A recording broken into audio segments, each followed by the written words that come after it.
വേണുഗോപാലില്ലേ? എഴുന്നേറ്റിട്ടില്ല. ആ, കല്യാണം കഴിഞ്ഞല്ലേ ഉള്ളൂ. എഴുന്നേക്കാനൊക്കെ കുറെ വൈകും. ആരാ? ഞാനോ? ഞാൻ ശ്രീദേവി. ഓ, എഴുന്നേറ്റതേ ഉള്ളായിരിക്കും. ബാത്റൂം പോയി ചേരണം. ആരാ?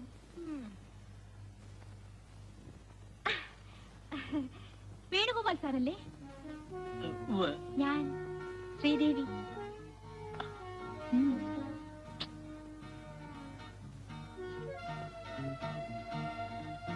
ആനന്ദ സാർ പറഞ്ഞില്ലേ? എനിക്ക് ആദ്യം മനസ്സിലായില്ല. ആളെവിടെ? ഞാൻ തന്നെയാ.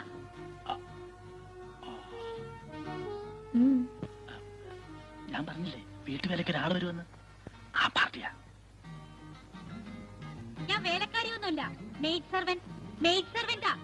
വേസ്റ്റ് ചെയ്യാനൊന്നും എനിക്ക് സമയമില്ല. എനിക്ക് കിച്ചണൊക്കെ ഒന്ന് കാണണം.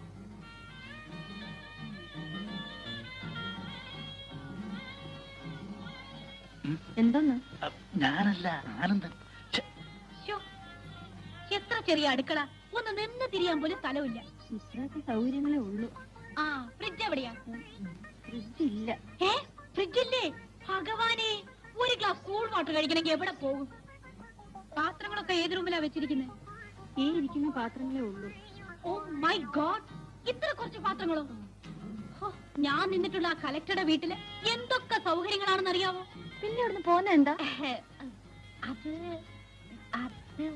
ഒരു ചേഞ്ചിന്. എനിക്ക് എന്തിനും ഒരു ചേഞ്ച് വേണം. പിന്നെ കാറുണ്ടല്ലോ അല്ലേ? അയ്യോ, കാറില്ല. പിന്നെ മാർക്കറ്റിലേക്ക് എങ്ങനെ പോകും? സ്കൂട്ടറുണ്ട്. സ്കൂട്ടറോ? അയ്യോ, സ്കൂട്ടറിനെ പുറത്തൊന്നും ഞാൻ കയറില്ല. പണി തുടങ്ങുന്നതിന് മുമ്പേ നമ്മുടെ കണ്ടീഷനൊക്കെ ഒന്ന് തീരുമാനിക്കണ്ടേ? ഈ കണ്ടീഷനൊക്കെ പോരെ? ഞാൻ പറഞ്ഞത് ഈ ശമ്പളവും ടൈമും ഒക്കെ ഒന്ന് ഫിക്സ് ചെയ്യണ്ടേ? പിന്നെ ശമ്പളത്തിന്റെ കാര്യമൊക്കെ ആനന്ദം പറയും.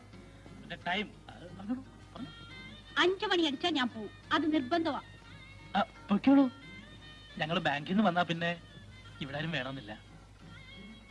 കാലത്ത് ഒരു 9 മണിക്കേ ഞാൻ വരും. അയ്യോ, അത് പോരെ ചേച്ചി. ഒന്ന് അഡ്ജസ്റ്റ് ചെയ്യണം. ഒരു 8 മണിക്കെങ്കിലും വന്നില്ലെങ്കിൽ ബുദ്ധിമുട്ടാണ്. അതെ, നോക്കാം. പക്ഷെ കുറച്ച് ലേറ്റ് ഒക്കെ ആയാൽ മുഖമൊന്നും കറുപ്പിക്കരുത്. ഇല്ല.